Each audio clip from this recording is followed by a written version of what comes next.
Welcome back. We're starting in Module 3 on page 3 of the outline.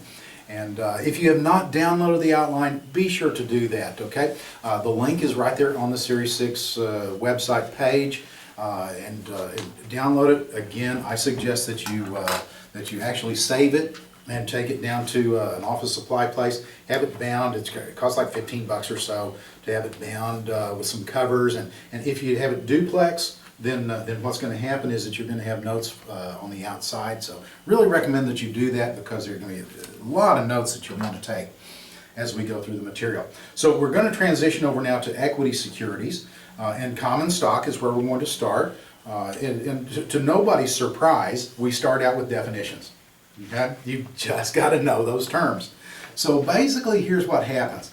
We form a corporation and we've got to set up a charter that we'll then take down to the Secretary of State, wherever it is, whatever they call it in our state. And we will then organize that corporation, a non-natural person, okay, to do business. Well, we have to have somebody that's a real person that owns that. So they own it through equity or stock, specifically common stock where we're talking right now.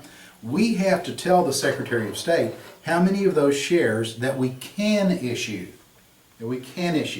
What that is, that's going to be our authorized shares. So we basically take all of those stock certificates, little pieces of paper, and stack them up like so. That's our authorized share.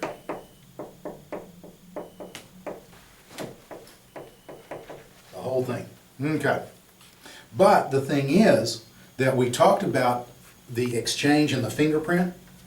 We're only going to take a certain portion of those, and we're only going to take that and make that exchange for cash. Have people put their fingerprints on them, okay? So what we will do then is that we will only issue that many shares. And we'll get money for that many shares because we think that the business is going to do well, and later on if we need to raise money, we can then sell some of these for more than we sell them for right now at organization. That's the whole point of the game. Now, they either is or they ain't. The only two choices you got, okay? So they're either issued or they're unissued. That's it. Okay?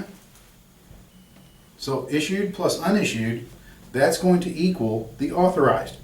Now, things go well and we start making money, we actually have some surplus, and what do we say? What's the best investment we can find? How about us? So we go out in the marketplace and we buy some of those back. Let's see, if we buy them back, that means that they have to be there in the first place, right? Yeah. So what we'll do is that we'll go to these which have been issued, that we've made that exchange for, and we'll pay money and get them back. And where do we put that? We put it in the corporate treasury. That's treasury stock that we talked about, okay? So, issued plus unissued equals authorized. Treasury plus the amount that, I tell you, oh, this, you're going to love this, okay? My father-in-law for many years, he was chairman of the ag department out at a college in western Oklahoma. And the ag club would always have a float. In fact, saw their homecoming float this year, and they still have a float. One year, all green on this trailer, okay? And from about here up, they showed this guy in overalls. And the theme of the float was farmer, someone who's outstanding in his field. Oh, most of my jokes I make up. That one, but the thing is that these shares, they're still out there. They're still standing in the hands of investors. So let's call these the outstanding shares.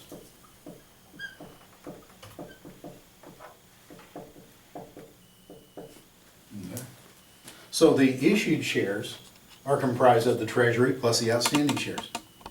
All right. Now, you have just about seen the full extent of my artwork, by the way. Okay.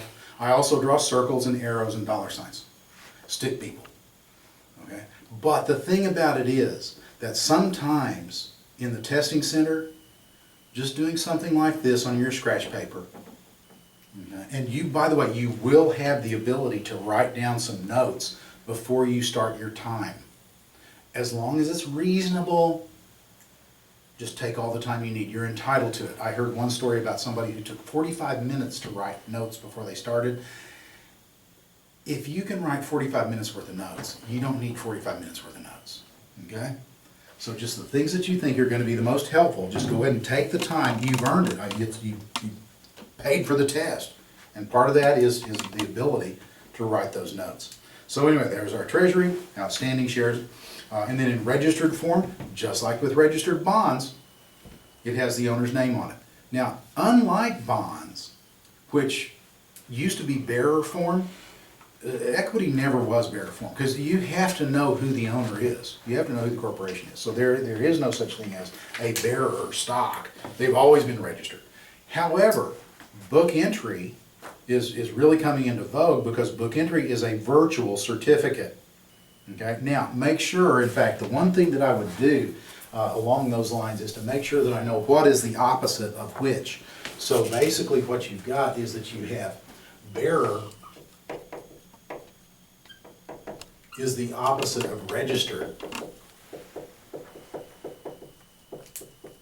Okay, but let's make a double line here because never the twain shall meet. Okay, you also have the book entry,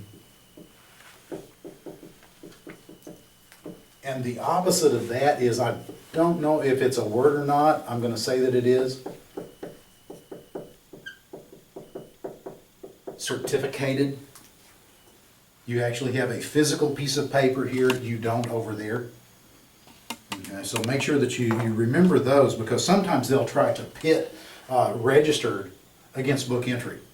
Well, if it's book entry, it's got to be registered. There's no piece of paper to write it down on. You've got to have a name in some database someplace, okay? So anyway, there's registered form, book entry, the registrar. Registrar is kind of a strange little duck because the registrar actually, these things are changing hands every day. And at the end of the day, the registrar makes sure that you don't wind up with more shareholders than you have shares. So that's basically what the registrar does. Just make sure that too much stock is not issued. I mean, you get to where you've got too many certificates out there, too many shares that are out there outstanding, more than there actually are, you're going to have real problems. The transfer agent, let's read it backwards. That's an agent, someone who works on behalf of someone else to effect the transfer of securities. That's all the transfer does, okay?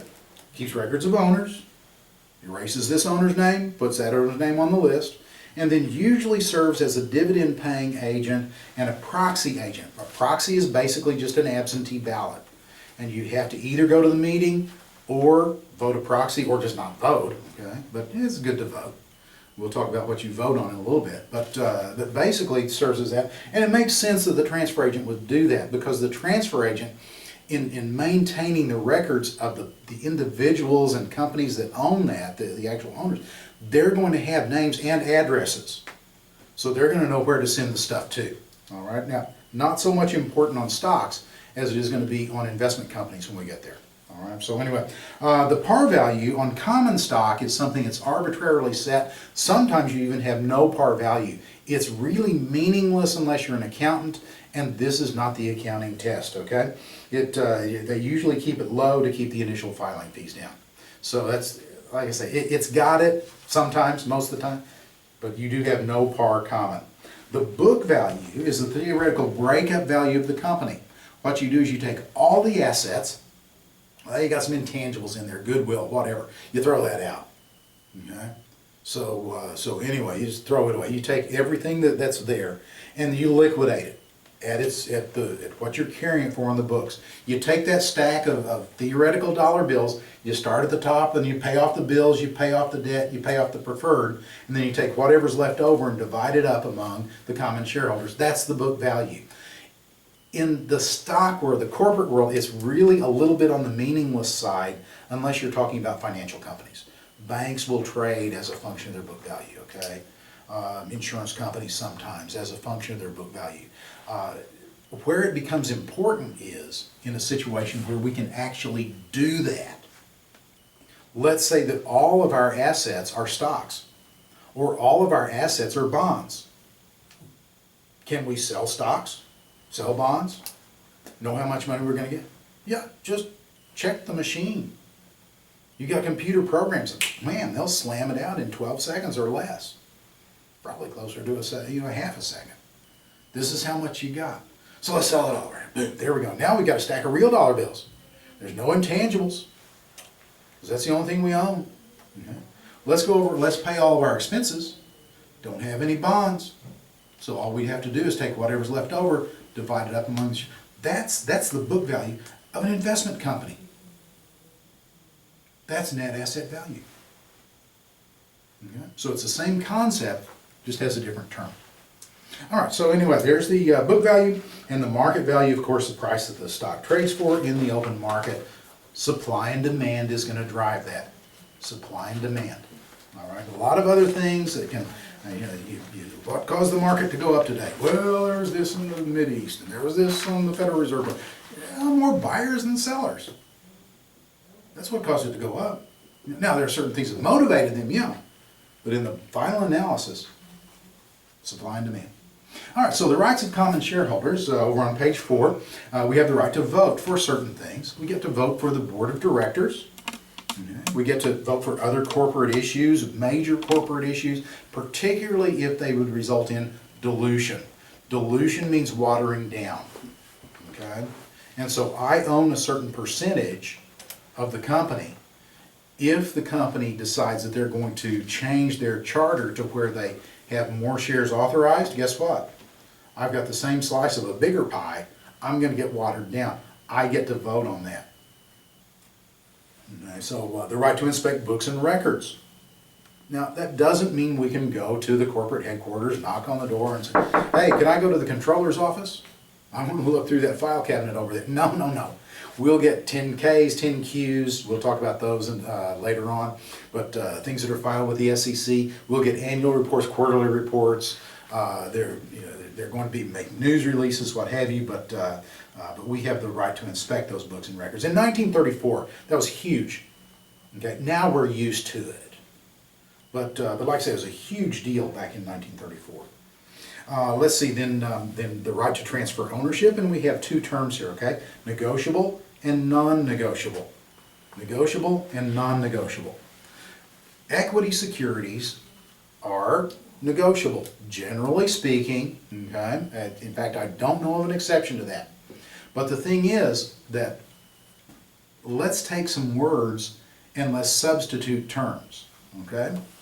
What we can do is that we can say that negotiable, what do we do with it? Well, let's read it backwards. We're able to negotiate.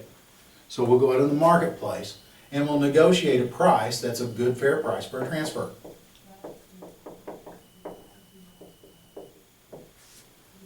And then we'll do the trade. I don't know if there's an E in tradable or not, but I don't even know if tradable is a word, but give me a break, okay? That's what we want to do. But if we have something that's non-negotiable, we got to get our money out of it somehow. You remember when you were like 4 and Grandma gave you a savings bond? Maybe not, but imagine she did, okay? Yeah, she said it was going to pay for college. Well, college came, and what'd you do? You needed to get your money out of that savings bond. But there's no marketplace for savings bonds. So what did you do with your savings bond? You took it down to the bank and you cashed it in, right? Cashing it in, there's a fancy term for that. We call it redeeming.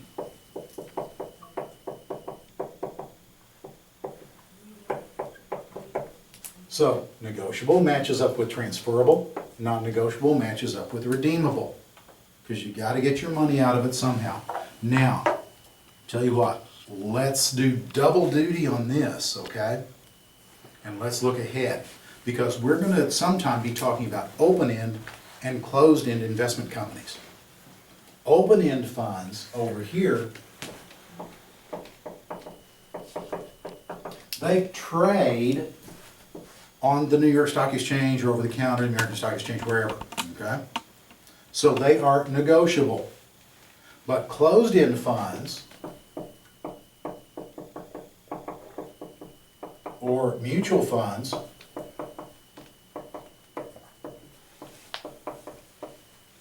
they don't trade anywhere. So how do you get your money out of them? You cash them in by redeeming them. And then those shares cease to exist. Okay? So those terms all go together. Redeemable goes along with non-negotiable. Tradable is just another term for negotiable. And then the right to dividends, which are a proportionate share of the corporate distributions, if any. There are certain companies that have made it their policy that we'll never distribute a dividend because we feel that we can do more with the money than you can with 7 cents a share, which is probably right in some cases. Okay. In other cases, people aren't going to buy it if you don't pay dividends. But like I say, that's a dividend. Now, one of the things we talked about, that just real quickly, is when we were talking about bonds, we always referred to interest. When we talked about stocks, we're always going to talk about dividends. Those are terms that marry up with each other. Equity and dividends, debt and interest. There's never been an equity security that has or will pay interest. Likewise, there's never been a debt security that has or will pay dividends. So if you see dividends in the question, what's the first thing you do? You throw out everything that's debt. Now all of a sudden maybe you're down to 1.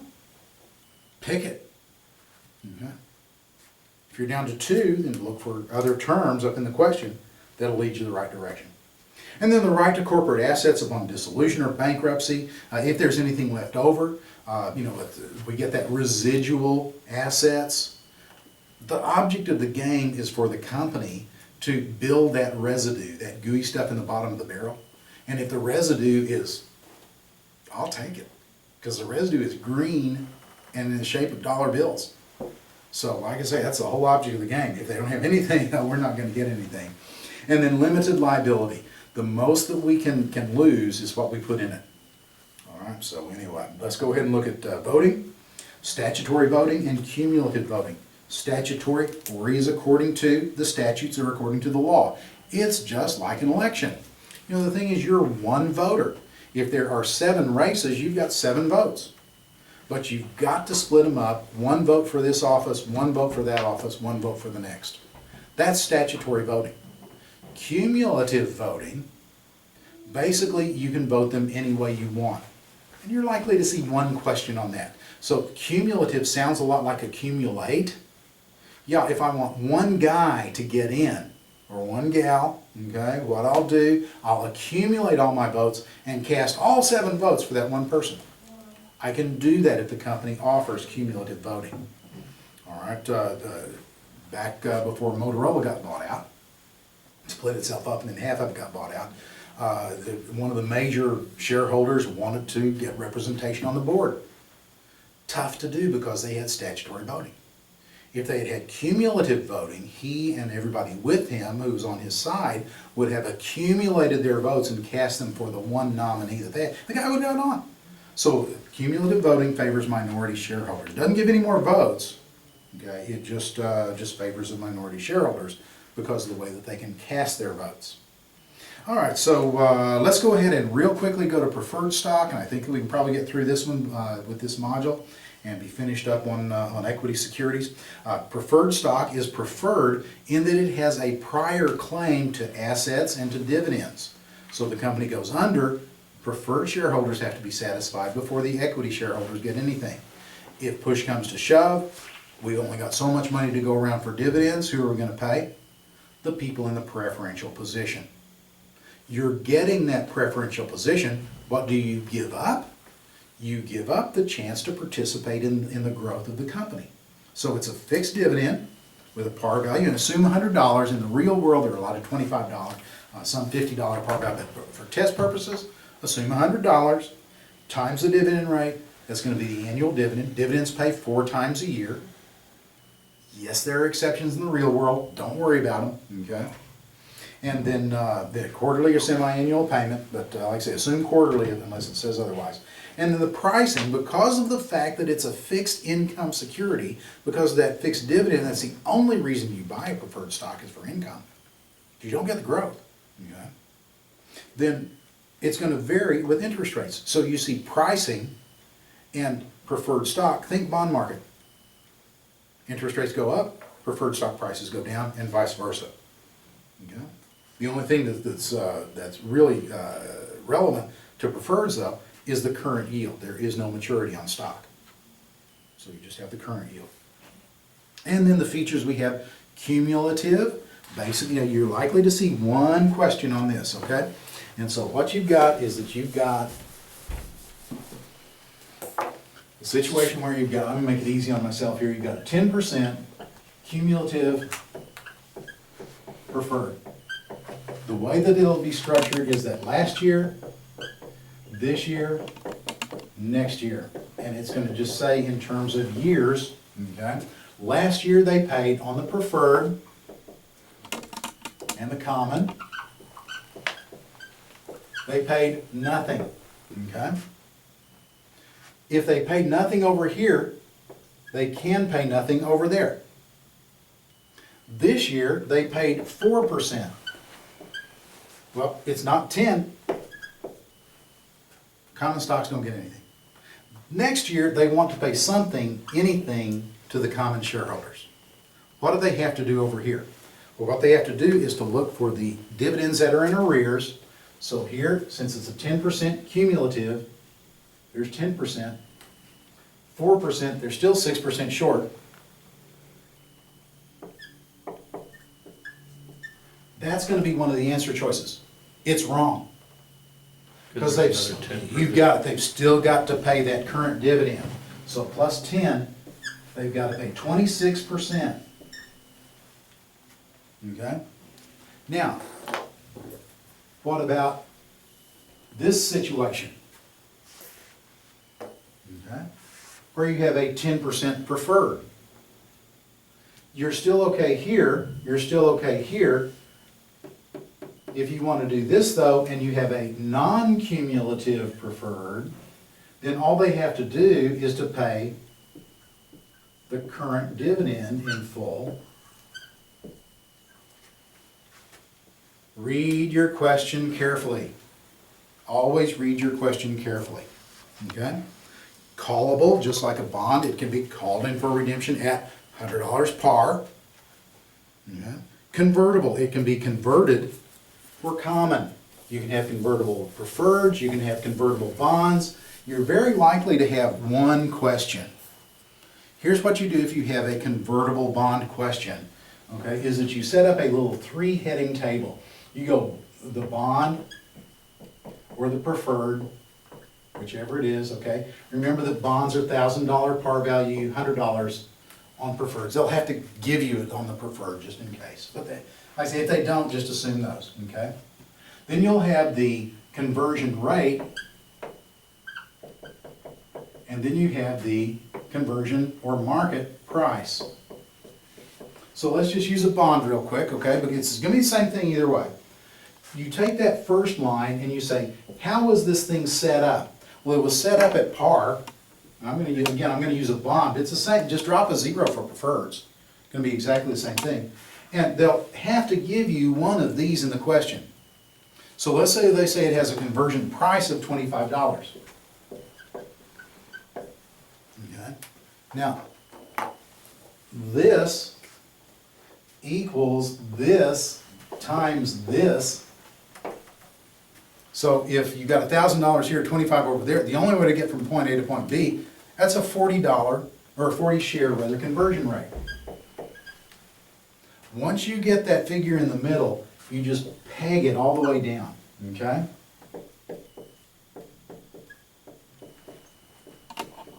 And you won't need that many, but I'm going to kind of illustrate here. So what we will need to find out is what is parity. Now, you know, they say there's parity in the NFL. Why? Because they structure things so that theoretically, day one, no injuries, everybody's going to be in the Super Bowl. All right? It's all the same. So it doesn't matter if you spend $1,000 here or spend 25 each on 40 shares, you're going to spend $1,000. But what if this is now 1,200? Well, 1,200 divided by 40 equals $30. $30 is parity. because I'm gonna spend 1,200 here, I'm gonna spend 1,200 there. What happens if this market price goes down to 20? Then what's parity over here? Well, let's do this backwards. 20 times 40 equals 800. 800. And that's parity. And that little three-heading table where you take the conversion rate, the number of shares, that's why convertibles work. Okay? All right, and then participating preferreds, they can receive an extra dividend. What you'll see in that is that you'll have something like